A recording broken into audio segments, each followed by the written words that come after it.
தமிழ்நாட்டு மக்களுக்கு ஒரு நற்செய்தி சொல்வது என்னவென்றால், இன்றைய தமிழகத்தில் அனைத்து கட்சிகளும் சரிவர இயங்கவில்லை. எதிர்காலத்தில் இயங்குவதை பற்றி நான் எனது ஞான உதயத்தினால் வெளியிடுகிறேன், கேளுங்கள். இப்போ தமிழ்நாட்டில் விஜய் கட்சி ஓடிக்கிட்டு இருக்குது. இருந்தாலும் அதுக்கு மெஜாரிட்டி இல்லாத எல்லாம் வாபஸ் வாங்குறானுங்க. சிபிஎம், திருமாவளவன் எல்லாம் எப்படி அரசியல் அமைக்கிறது? டிஎம்கே காணாமல் போயிடுச்சு வெளிநாட்டுக்கு. ஏடிஎம்கே துக்குள்ள கல் மாதிரி சிதறி போயிடுச்சு வெளியே. இப்போ யார் ஆட்சி அமைக்கிறது? ரெண்டு பேர் தான் இருக்காங்க. விஜயும் அண்ணாமலையும் தான் இருக்கிறாங்க. வேறு எவ்வளவுமே இல்லை நாட்டில். எல்லாம் போயிட்டானுங்க தோசை சொல்கிறதுக்கு ஹோட்டலுக்கு. ஆளே காணா. இந்த சட்டசபைக்கு வருவானுங்களா வரமாட்டான்னு அதுவும் சந்தேகமாக இருக்குது. விஜய்க்கு தூக்கமே வரல. அவர் என்ன பண்ணுறான்னு அவருக்கும் கஷ்டமாக இருக்குது. இப்போ எப்படி ஆட்சி நடக்கிறது அப்படின்னு சொல்லி அவரும் கஷ்டப்படுறாரு. இதை நடத்தணும்னா ஒரே ஒரு ஐடியா தான் இருக்குது மக்களை. இப்போ எல்லா கட்சியுமே இல்லை இல்லையா? இப்போ ரெண்டு பேர் இருக்காங்க இளைஞர்கள். ஒன்று விஜய், ஒன்று அண்ணாமலை. இவங்க ரெண்டு பேரும் சேர்ந்து ஆளுக்கு ரெண்டரை வருஷம் ஆட்சி ஆண்டாங்கன்னா நல்லாயிருக்கும். ஆச்சா, இதுக்கு ஒத்துக்கணும். ஒருவருக்கு ஒருவர் ஒத்துக்கிட்டால் செயல்படலாம். எந்த ப்ராப்ளமும் வராது. அது நல்லது, நாட்டுக்கு நல்லது, வீட்டுக்கு நல்லது, செலவு குறையும். மறுபடி கவர்னர் ஆட்சி, ஜனாதிபதியில் ஆட்சியில் செலவு போட்டு இவ்வளோ செலவு பண்ணணுமே மறுபடியும் மக்கள் கதறி அழுதுகிட்டு அவன் 1000 ரூபா கேட்பாங்க, 500 கேட்பாங்க. மறுபடியும் கொடுக்கறதுக்கு பணம் இல்லை. ஏன்னா கட்சி ரெண்டுமே வெளியே போயிட்டு யார் பணம் கொடுப்பா? அண்ணாமலையும் கொடுக்க மாட்டார், விஜயும் கொடுக்க மாட்டார். அப்புறம் எப்படி ஆட்சி அமைக்கிறது? அதனால் எல்லாரும் ஒரு ஒத்துழைப்பு கொடுத்தீங்கன்னா கூடி வச்சு பேசணும். இந்த ஊடகங்கள் எல்லாமே பேசணும். விஜயும் அண்ணாமலையும் கூப்பிட்டு ரெண்டுமே சமாதானம் பேசணும். இல்லைன்னா இந்த மோடி அமைச்சர் ரெண்டு பேரும் கூப்பிட்டு பேசணும். அவங்களும் ஓரம் கட்டிக்கிட்டு வெந்துட்டு கிடக்குறாங்க. இப்போ அவங்களும் போயிட்டா கூட இந்த ஆர்எஸ்க்கு இருக்கு இல்லையா, அவங்க நான் இதை பேசி முடிச்சு ஒரு கொண்டு வரணும். இப்படியே போனோம்னா நாட்டில் யார் ஆடுறது? ஒரு வெக்கக்கேடாக இருக்குது. இந்தியாவிலேயே வெக்கக்கேடாக இருக்குது. வெக்கக்கேடு. வெஸ்ட் பெங்கால் அங்கே ஒன்றும் இல்லை, தூங்கிட்டு சண்டை சத்திர முடிஞ்சு சமாதானத்துக்கு போயிட்டு இருக்குது. கேரளாவிலேயும் அங்கே சிக்கல் ஆகிட்டு தான் கிடக்குது. தமிழ்நாடு அதை விட மோசமாக சிக்கலில் கிடக்குது. எப்படி தான் வாழ்கிறத மக்கள் தெரியல. இந்த இலவசத்தெல்லாம் கொடுத்து இப்போ இனிமேல் என்ன பண்ண முடியும்? 15 லட்சம் கோடி வரப்போகுது. வர்றவங்கெல்லாம் கடன் வாங்கி வச்சா யார் கட்டுறது? மக்களுக்கு யார் கட்டுறது? விலைவாசி உயர்ந்து ரேட்டை ஏற்றி காய்கறி பெட்ரோலெல்லாம் ஏற்றி தான் வேலை கட்டுறான். அப்போ யார் கஷ்டம்? மக்களுக்கு தான் கஷ்டம். இவங்க பட்ஜெட்டில் போடாத காசு இல்லாத போட்டு ஏற்றி இப்படி போயிடுவாங்க. 15,000 கோடி, 50,000 கோடி, 1 லட்சம் கோடின்னு போயிட்டு இருக்கும். கட்டுறது மக்கள் தான். அதனால் மக்கள் இன்னும் இந்த அடிதடி உதகுதை எல்லாம் போட்டுட்ருக்கீங்க. கட்சி அடிக்கிறீங்க. செருப்பில் விளக்கு மாட்டிலே அடிச்சு கிடக்குறீங்க பொம்பளைகள்லாம். நீங்கள் கொஞ்சம் நாச்சும் தீர்ந்துங்க. கட்சியை உடஞ்சி போச்ச மறுபடியும் எதுக்கு அடிக்கிறீங்க? ஓட்டினேன் அவன் விஜயபாஸ்கர் போடாப்புல போயிட்டு அவன் ஒரு மனசில் ஒரு எண்ணம் தேர்ந்து போயிட்டாங்க. அவனை போய் போட்டோ வச்சு அடிச்சிங்கன்னா வந்துடுவார். அவனுக்கு உங்களுக்கு வந்துடுவார் எடப்பாடி. எடப்பாடி தான் இல்லாத போயிட்டார் நாட்டில். அவரை தூக்கி கிடைக்கிறீங்க காசு இனாமுக்காக.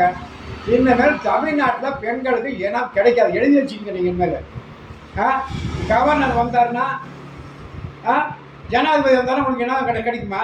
கிடைக்காது. 5 வருஷத்துக்கு எல்லாம் போகணும். மூளைக்கு போகணும் வேலைக்கு. 100 நேரம் வரையும் கிடைக்காது. நீங்கள் இப்படி பண்ணிக்கிட்டு தான். இந்த பெண்கள் கொஞ்சம் ஜாக்கிரதையாக வாசிங்க. ஆச்சா, நீங்கள் போடுறது சரியில்லை. அவ்வளோ அரசியல்வாதியில் போய் அடிக்கிறீங்களே. நாளைக்கு இவங்களை அடிப்பீங்க, நாளைக்கு அடுத்தவனை அடிப்பீங்களே. இது நல்லா இருக்குதா உங்களுக்கு? பெண்களை நீங்களாம் எடப்பாடியோட கைக்கூலிங்க. அதனால தான் நீங்கள் செஞ்சுக்கிட்டு இருக்கிறீங்க. விஜயோட ஆளுங்கள்லாம் பொம்பளைகள் எப்படி டிரைவருக்கு எல்லாம் கூப்பிட்டு அணைச்சி எப்படி போட்டோ எடுத்துட்டு நல்லவங்களே செஞ்சுட்டு இருக்காங்க. நீங்களாம் எடப்பாடியை சுற்றிக்கிட்டு நடந்துக்கிட்டு விளக்கு மாற்றி செருப்பி அடிச்சுட்டு கிடக்குறீங்க. இதெல்லாம் நியாயம் கிடையாது. பெண்களுக்கு நான் சொல்கிறேன், உண்மையை சொல்கிறேன். உங்கள் வாழ்க்கை நல்லா இருக்கணும்னா திருந்தணும். நீங்கள் இருந்துனீங்கன்னா கெட்டிங்க. எடப்பாடி எப்படி கெட்டானோ நீங்களும் கெட்டு போயிருவீங்க. ஒரு ஜாக்கிரதைக்காக கொண்டு வர்றானுங்க. விஜயோட சேர்ந்துக்கிட்டு மது விளக்கை எடுத்துகிட்டு நல்ல நிலைக்கு இதுக்குள்ளே போய் செருப்பு அடிக்கிறீங்க. அங்கே தான் போயிருக்காங்களா விஜயபாஸ்கர். மறுபடியும் கோவம் வராதா மக்களை? நீங்கள் என்ன தான் சோறு போட்டு உப்பு போட்டுனாலும் இன்னும் புத்தி வரல. பட்டா தான் புத்தி வரும். திருநங்கள் பெண்களை நானும் பார்த்துட்டு ஜெயலலிதா தான் அவங்களெல்லாம் ஆட்டி பதச்சி கொண்டு வந்து வச்சுட்டாங்க. இப்போ திருத்த முடியல உங்களை. நான் என்ன பண்ணிட்டேன்? நான் ஜெயலலிதா பேர்லேயே சொல்கிறேன், ஜெயலலிதா செஞ்சதே தப்பு. அந்த அம்மாவை முடிச்சுட்டாங்களா கதையை? ஏடியா மோடியான்னு கேட்டாங்க, கதையை முடிச்சுட்டாங்க.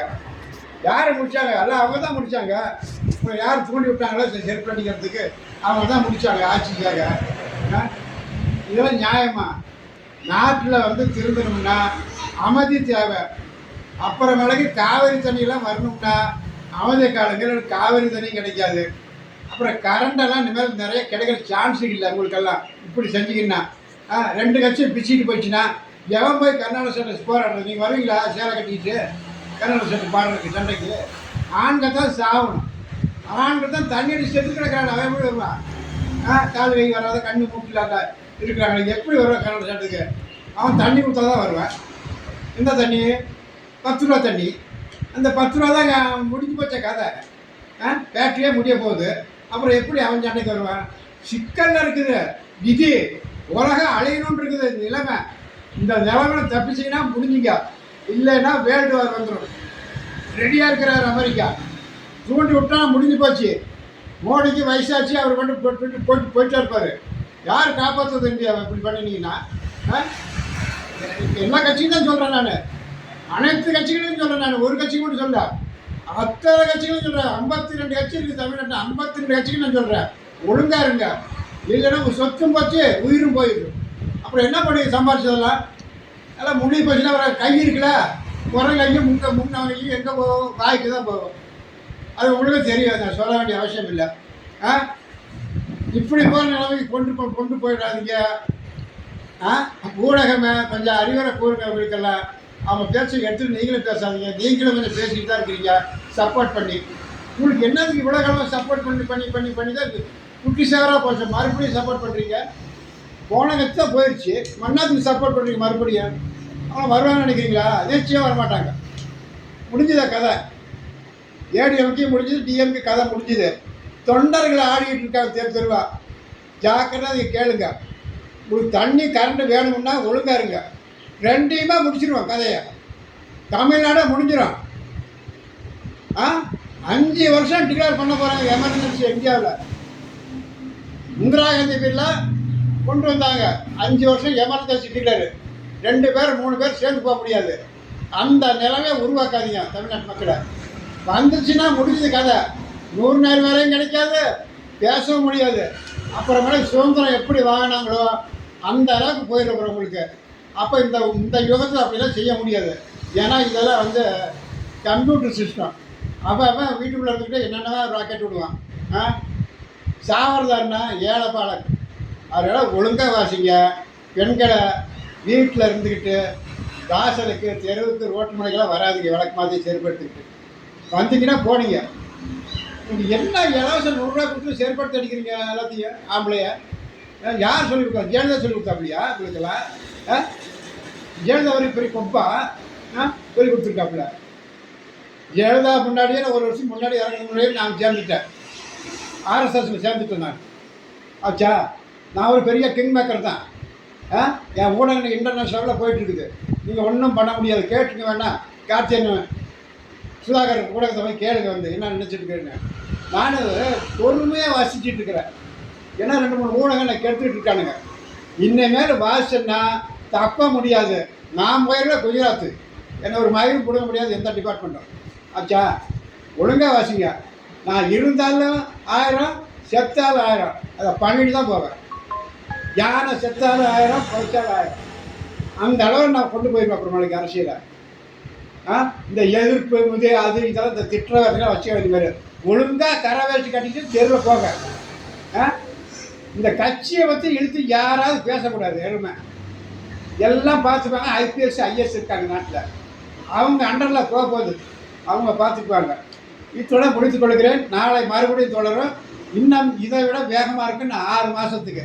இந்த மதுக்கடையெல்லாம் இருக்குல்ல, அதை மூடியே தீருவா. அடுத்த கூட்டு போட போகிறோம் மதுக்கடையை. பெண்களை வச்சு கூட்டு போட போகிறோம். அன்னைக்கு நீங்கள் விளக்கு வந்து செயல்படுத்தி வாங்க பார்க்கலாம்.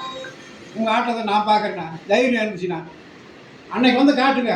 மதுக்கடையை கூட்டு போடுறதுக்காக இதை ஒன்று செஞ்சிட்டிங்கன்னா அவனை ஒன்றா போட்டுறேன். இதெல்லாம் உண்மையான ஜெயலலிதா பார்த்துன்னு போடுறேன்.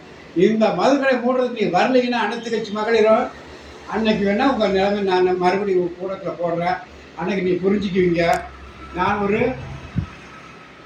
முனிவரோட மறுபிறவியோட பயங்கரமான ஒரு முனிவர். நான் சொன்னது நடக்கும். அப்படியே அரசாங்கம் சொல்கிறான், ஆண்டவன் செய்கிறான். இதுதான் நடக்க போகுது. என்னை பற்றி தெரிஞ்சவங்களுக்கெல்லாம் தெரியும். இனிமேல்